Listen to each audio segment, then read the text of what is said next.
এ বলে আমায় দেখো তো ও বলে আমায়। দিলীপ কীর্তির হাড্ডাহাড্ডি লড়াইয়ে 24-এর লোকসভা নির্বাচনে নজর কাটছে বর্ধমান দুর্গাপুর কেন্দ্র। ফের ভোটের ময়দানে বাকবিতণ্ডা।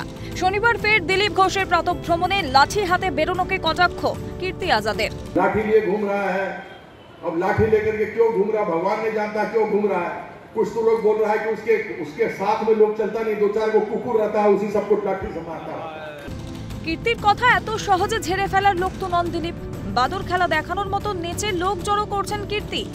লোক আছে কিনা দেখতে চাইলে আমার সঙ্গে হেঁটে দেখুন, পাল্টা কটাক্ষ দিলীপের। দেখো ভাই, আমার লোকেরা আমাকে তো তাড়া করে না, আমাকে পালাতে হয় না, নিজের লোকের চাপে।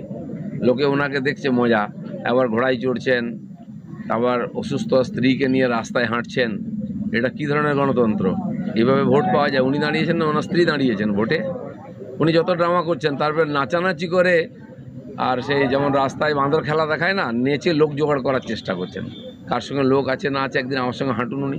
বাকবেতনটা কথার লড়াই। নির্বাচনে কার্যকরী হবে কোন অস্ত্র, সেদিকেই নজর গোটা বঙ্গের। রাজেশ খানের রিপোর্ট, ক্যালকাটা নিউজ।